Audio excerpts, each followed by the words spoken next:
Hello guys, welcome on for my educational hub. In this lecture we will start a new book which is known as Mathematical Physics, जिसको हिंदी में बोलते हैं गणितीय भौतिकी। तो इस लेक्चर के अंदर हम लोग गणितीय भौतिकी स्टार्ट करने जा रहे हैं। मैथमेटिकल फिजिक्स ये जनरली यूनिवर्सिटीज़ में सेकेंड ईयर में आता है, मोस्ट ऑफ यूनिवर्सिटीज़ में, जैसे राजस्थान यूनिवर्सिटी या शेखावटी यूनिवर्सिटी, मत्स्य यूनिवर्सिटी, इन यूनिवर्सिटीज़ में मोस्ट ऑफ ये सेकेंड ईयर में आता है। बाकी और अदर यूनिवर्सिटीज़ में अलग थर्ड ईयर में भी आता है, कुछ में फर्स्ट ईयर में भी आता है। कहीं पे भी आए वो मैटर नहीं करता। हमारा जो कंटेंट है कि इसके अंदर हम लोग क्या पढ़ने वाले हैं, इसके अंदर कंटेंट क्या आएगा, क्या चैप्टर्स है, टॉपिक्स क्या है, वो इम्पोर्टेंट है, क्योंकि वो तो सब में सेम ही आते हैं भले ही किसी भी यूनिवर्सिटी में हो। तो सबसे पहली चीज़, मैथमेटिकल फिजिक्स है क्या, क्यों पढ़ रहे हैं, और फिजिक्स में मैथमेटिक्स का क्या रोल है, क्यों हम पढ़ने वाले हैं। पहले से थोड़ा सा मैं सब्जेक्ट का बैकग्राउंड बता देता हूँ, फिर हम लोग इसको डिटेल में यूनिट वाइज स्टार्ट करेंगे, ठीक है। तो समझिए, देखिए, मैथमेटिक्स के बिना फिजिक्स इज़ लाइक बिना पेट्रोल की गाड़ी है। कि अगर आपको अगर बताना है कि कोई थ्योरी है कुछ भी, तो आपको उसको प्रूव करके बताना पड़ता है। आप कोई कंसेप्ट बताते हो या हम लोग फिजिक्स में जो भी चीज़ें पढ़ते हैं तो उसको हमारे को मैथमेटिकली प्रूव करना पड़ता है। तो बिना मैथमेटिक्स के हम लोग फिजिक्स में आगे नहीं बढ़ सकते। मतलब फिजिक्स में कुछ भी करने के लिए अपने को मैथमेटिक्स तो चाहिए। उसको एक्सप्लेन करने के लिए, उसको डिराइव करने के लिए, उसका फॉर्मूला बनाने के लिए मैथमेटिक्स का रोल है। चलो, इतनी बात समझ में आया कि मैथमेटिक्स चाहिए। लेकिन अपने को तो मैथमेटिक्स आती है, बचपन से हम 11th 12th ग्रेजुएशन तक मैथमेटिक्स पढ़ते हैं साथ साथ में। तो हम लोग कुछ मैथमेटिक्स तो सीखते हैं बचपन में। जैसे आपको आता है 1+1 कितना होता है, x+y क्या होता है, x+y का होल स्क्वायर क्या होता है। ये सिंपल मैथमेटिक्स आती है जो फिजिक्स में हम लोग अप्लाई कर सकते हैं। या जैसे आप, मैं अगर कुछ एग्जांपल्स की बात करूँ, सिंपल जो बेसिक आप फिजिक्स में यूज करते हो मैथमेटिक्स को, अगर आपके पास में अगर कहीं पर अगर इस तरीके का आ गया, जैसे न्यूटन्स इक्वेशन की बात करें तो v = u+at। इसका मतलब है कि आपको वेरिएबल्स को ऐड करना आता है, मल्टीप्लिकेशन आता है वेरिएबल्स का, इस तरीके से एल्जेब्रिक फॉर्म में, है ना। अरे एल्जेब्रा आपको आता है, सिंपल मैथमेटिक्स आता है बेसिक।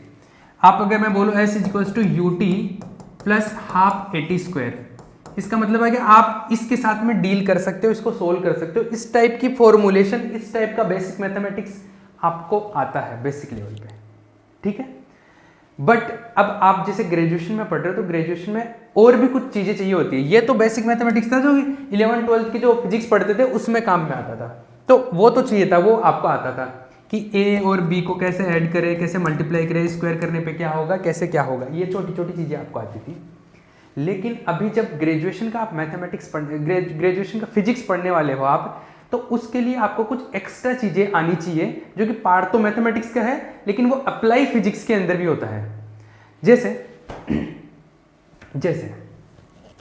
जैसे आप अगर मान लो कि कोई मोशन सोल्व कर रहे हो, कोई गति देख रहे हो कि कोई ओसिलेशन हो रहा है, दोलन गति हो रहा है, तो जब दोलन गति का इक्वेशन आता है तो वो इक्वेशन आता है एक डिफरेंशियल इक्वेशन, एक अवकल समीकरण आएगा।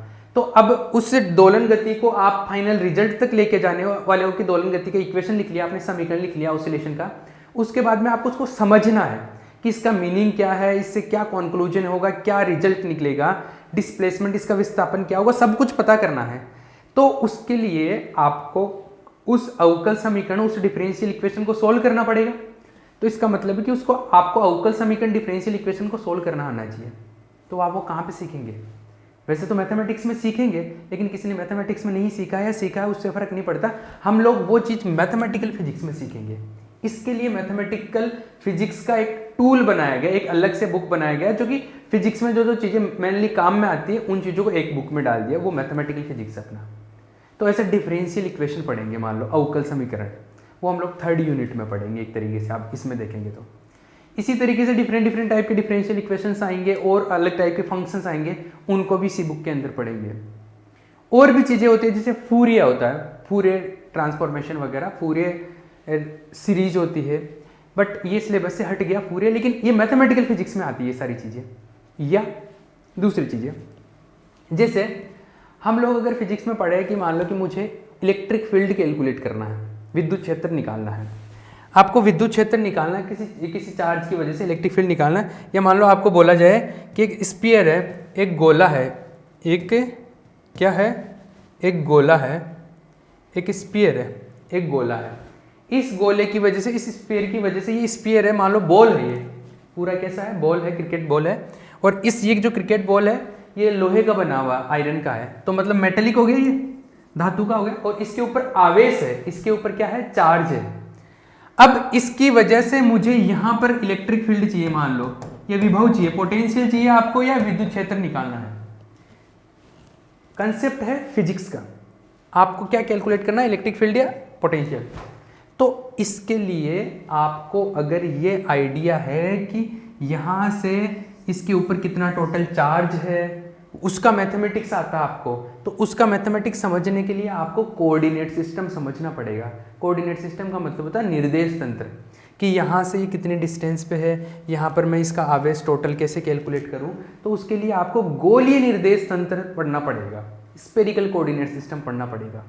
सिंपली अगर मैं बात करूँ तो अगर आपके पास में एक सिलेंडर है, एक मान लो सिलेंड्रिकल फॉर्म का कुछ है, मान लो एक ये बेलनाकार आकृति का कोई भी ऑब्जेक्ट है, इसके ऊपर आवेश है, इसके ऊपर चार्ज है, इसकी वजह से आपको मान लो इलेक्ट्रिक फील्ड निकालना है यहाँ पर, तो आप इसकी वजह से इलेक्ट्रिक फील्ड कैलकुलेट करोगे।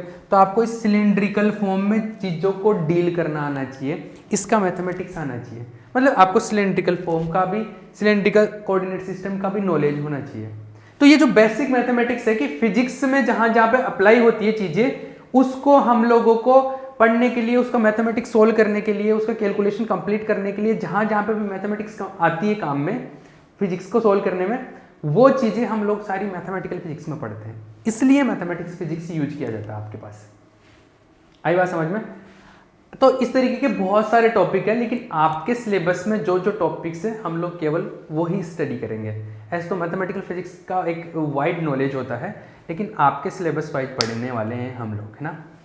अब देखो, मैं स्पेशली राजस्थान यूनिवर्सिटी का सिलेबस को जिन लोगों ने कॉपी कर रखा है, जैसे शेखावटी यूनिवर्सिटी हो गया, मत्स्य हो गया, या जो भरतपुर का यूनिवर्सिटी है, या कोटा यूनिवर्सिटी, ये इन्होंने तो पैटर्न, एग्जाम पैटर्न भी कॉपी कर रखा। बाकी यूनिवर्सिटी जैसे MDSU, MLSU, ये जो है महाराजा गंगा सिंह वगैरह, इन लोगों ने क्या कर रखा, इन यूनिवर्सिटीज़ में भी सिलेबस तो सेम है, लेकिन उनका एग्जाम का पैटर्न डिफरेंट होता है। जैसे किसी में पूरे सिलेबस को 4 यूनिट में बांट रखा है, किसी में 5 में कर रखा है, किसी में छोटे क्वेश्चन, किसी में बड़े क्वेश्चन, किसी में मिक्स होके, इस तरीके से होता है। मैं अभी जो बता रहा हूँ स्पेशली राजस्थान यूनिवर्सिटी या उससे जो रिलेटेड यूनिवर्सिटीज़ है, जिसमें मैंने बताया वो 4-5 नाम, उनसे रिलेटेड चीज़ें बता रहा हूँ।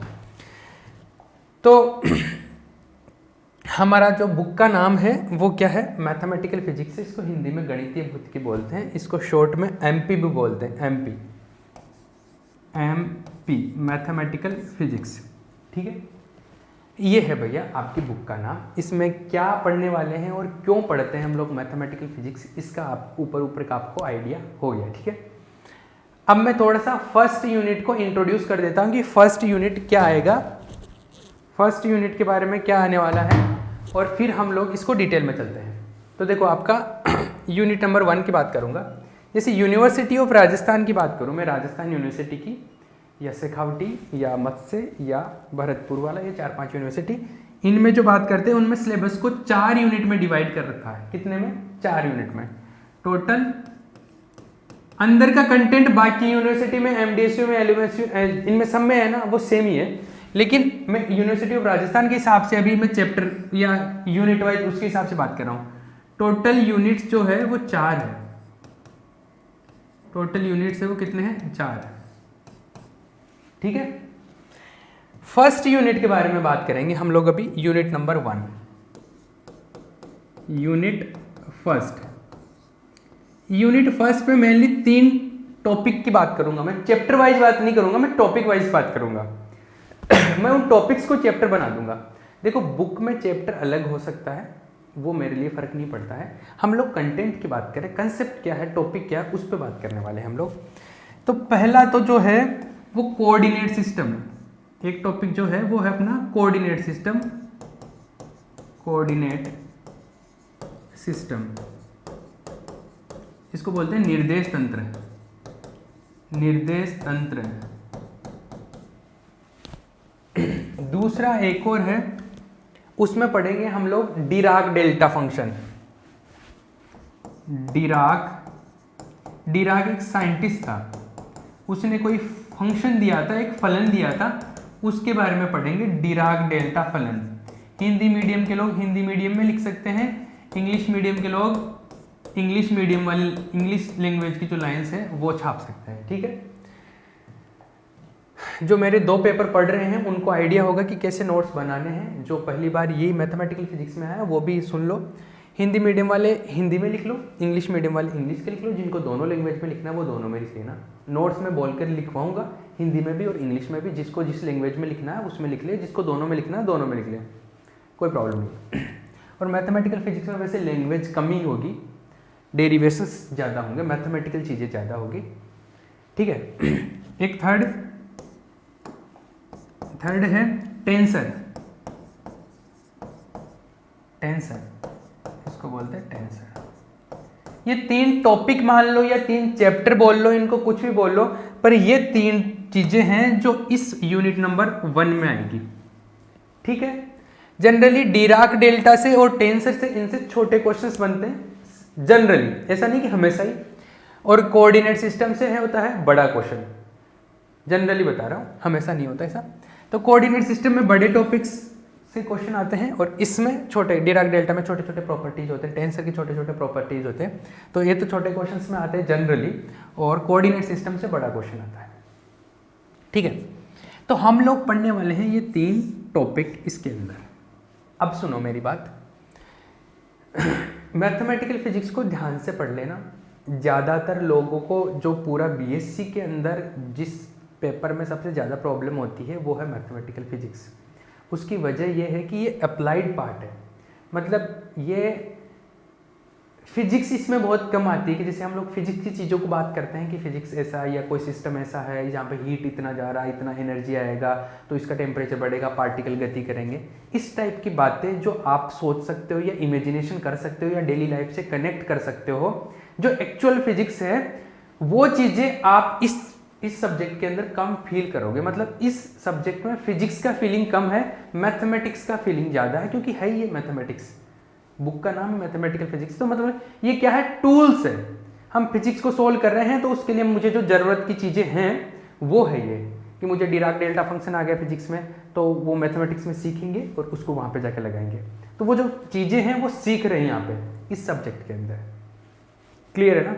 तो काफ़ी लोगों को ये सब्जेक्ट बोरिंग लगता है क्योंकि इसमें मैथमेटिक्स ज़्यादा होती है, फिजिक्स या डेली लाइफ की चीज़ों से कनेक्ट करने वाली चीज़ें होती है कम, ठीक है। तो फीलिंग्स कम है इसमें और डेटा या डेरिवेशंस ज़्यादा रहते हैं इसके अंदर।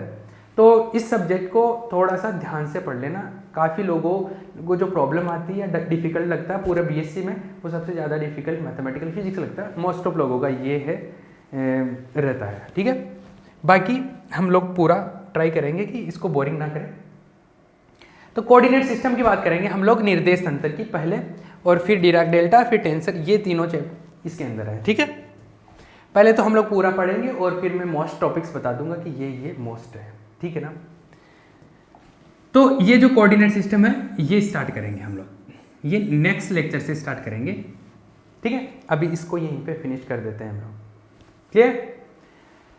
और किसी को कोई भी, जैसे हम लोगों का प्लेटफॉर्म, जैसे जो पहली बार इसको देख रहा है तो मैं उनको बता देता हूँ कि किसी को कोई भी डाउट हो तो व्हाट्सएप से कनेक्ट कर सकते हैं, व्हाट्सएप पे मुझे मैसेज कर सकते हैं या कॉल कर सकते हैं, या ऐप के ऊपर जो पैटर्न है, जो चैट और डाउट का सेक्शन है उसके अंदर मैसेज कर सकते हैं। मैं यही कहूँगा कि व्हाट्सएप पर मैसेज करें तो मैं उसको जल्दी रिप्लाई कर पाता हूँ, क्योंकि ऐप के ऊपर जाके मुझे वो चीज़ें करने में थोड़ा सा वक्त लगता है, ठीक है। बाकी किसी के पास नंबर नहीं है तो ये, और कोर्स से रिलेटेड और भी कोई इन्फॉर्मेशन चाहिए तो इस नंबर पे आप मैसेज कर सकते हो या कॉल करके पूछ सकते हो, ठीक है, क्लियर। चलो अब नेक्स्ट लेक्चर के अंदर हम लोग ये चैप्टर स्टार्ट करेंगे। एक तरीके से मैं चैप्टर नंबर 1 बोलूँगा इसको, कोऑर्डिनेट सिस्टम को, निर्देश तंत्र को, ये स्टार्ट करेंगे, जिसमें गोलीय निर्देश तंत्र, कार्तीय निर्देश तंत्र, spherical, cylindrical, Cartesian coordinate system, ये सारी चीज़ें पढ़ेंगे। फिर हम लोग पढ़ेंगे डाइवर्जेंस, कर्ल, ग्रेडियंट, ये चीज़ें क्या होती है, अलग अलग कोऑर्डिनेट सिस्टम, इन सारी चीज़ों को डिटेल में स्टडी करेंगे। मैं आराम से धीरे धीरे पढ़ाऊँगा, डोंट वरी, और आप बस साथ साथ चलते रहिए, ठीक है। और हम लोग छोटी छोटी चीज़ों को भी अच्छे से डिटेल में करेंगे। क्लियर है? चलो ठीक है, इसको यहीं पे फिनिश करते हैं। ओके।